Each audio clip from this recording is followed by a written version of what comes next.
Alright, what's up mga George? Meron lang special request yung ating isa sa mga traders, isa sa mga Lodi traders natin.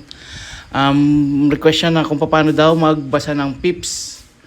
Okay, so sinisimplify natin lahat din sa TDLC, no? Hanggat maaari, ayaw natin mga komplikado. Although meron tong calculation, pwede nyo siyang check na lang sa baby pips kung gusto nyo ng exact na formula. But for me kasi, yung application mas the best na magtuturo sa atin, like actual na, no?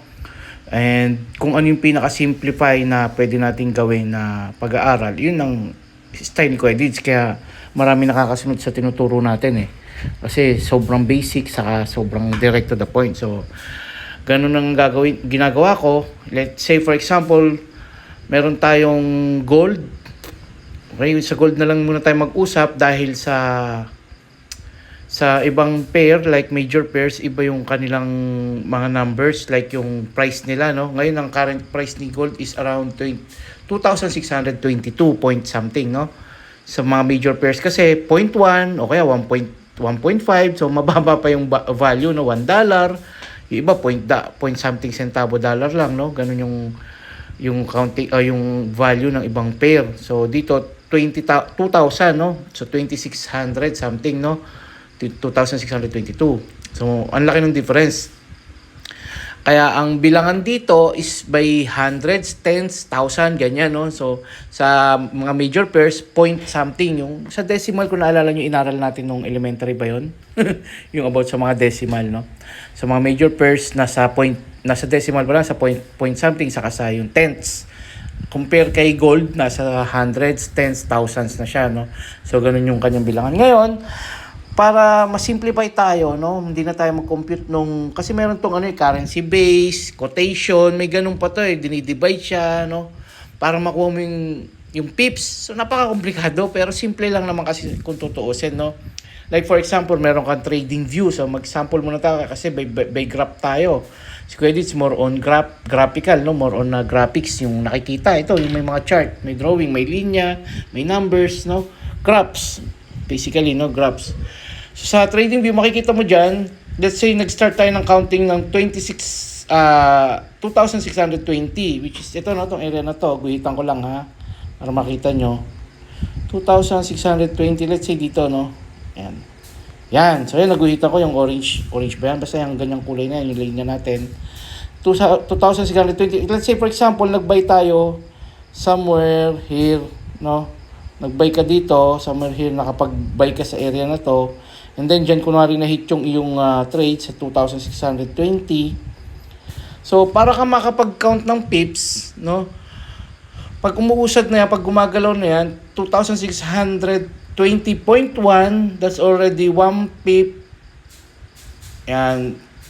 0.2, 2 pips, 0.3, 3 pips, 0.4, 5, 6, 7, 8, 9, hanggang sa ma-reach niya yung 2,621,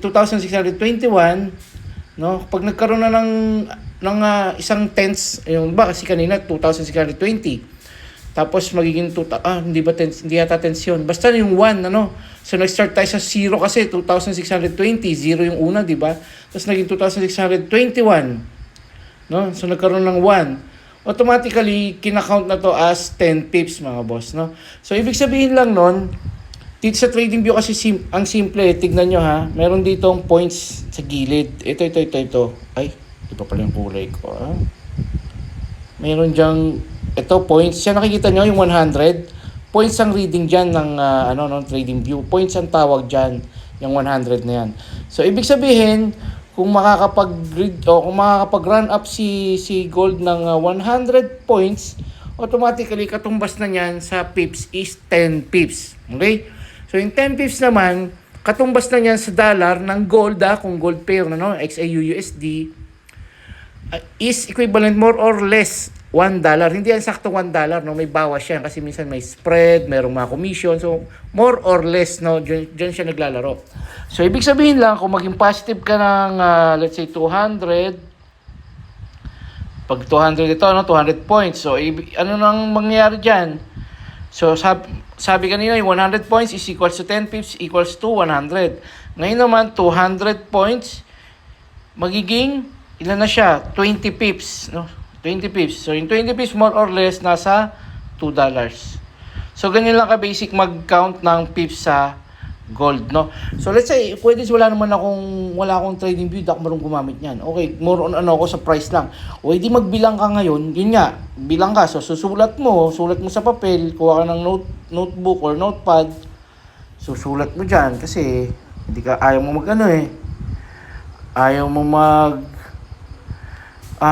mag-trading view. So, let's say, ganyan. Ay, ganun. Teka, didelete natin na doble yata. Yan. Komplikado. Yun. Yan. Ito, no? So, 2,600. Sulat mo. 2,620. 2,620. Tapos, yung current price na kunwari ngayon is 2,622. Okay? So, ibig sabihin yan, yung 0 at saka 2, nag-count ka ng 0, 1, 2, automatically, that's 200 points na yung tinakbo niya or yung gap niya, yung layo niya. Okay? So, every 1, 2, 3, every 1 is equals to 100 points. Pag nag-2 na yan, 200 points. 3, 300 points, no? Ngayon, ba't natin binabanggit yung points? Kasi nga, yung points na yun, doon naman siya convert na into pips. Yung every 100 points is equals to 10 pips. So, obviously, kung kunwari, nag-start ka ng 2,620 and then naging 2,650, no?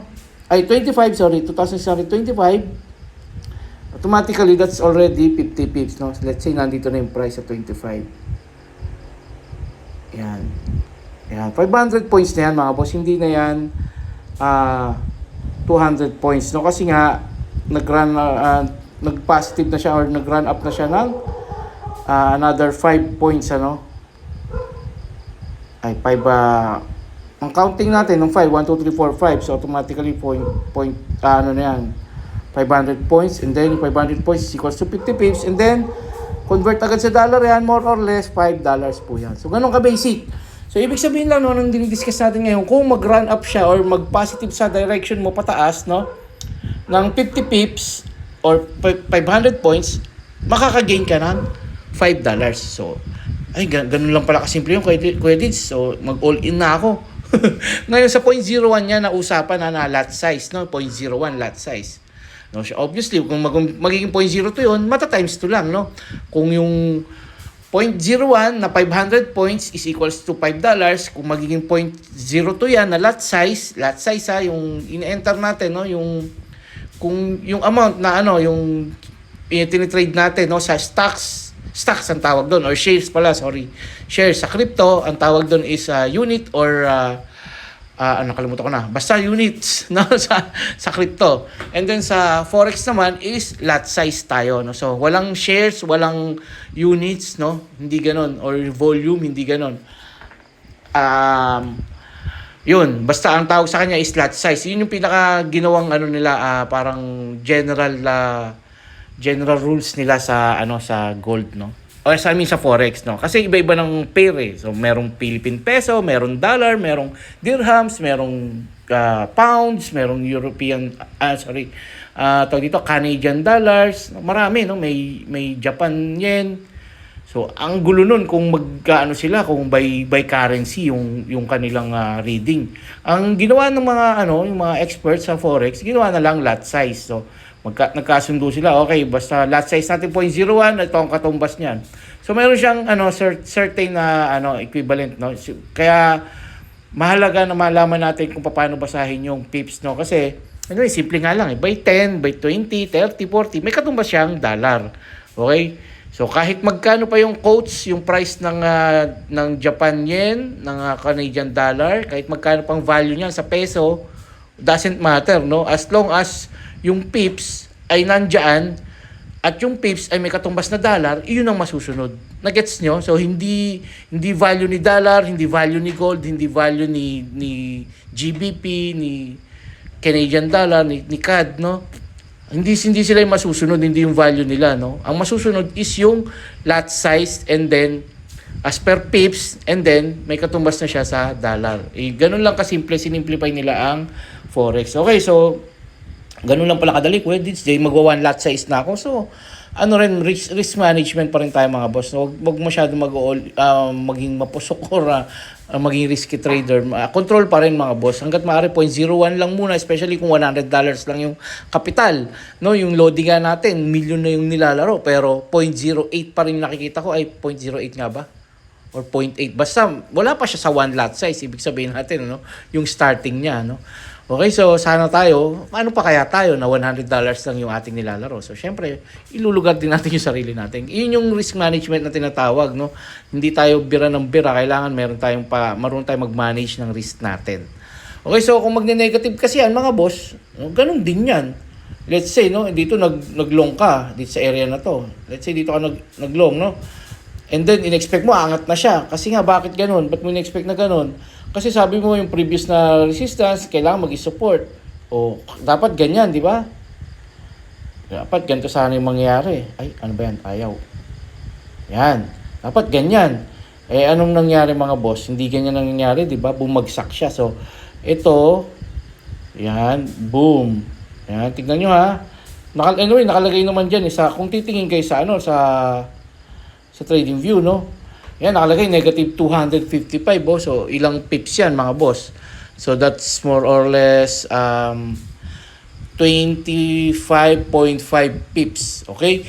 So, katumbas nun, more or less $2.5, no? Centavo.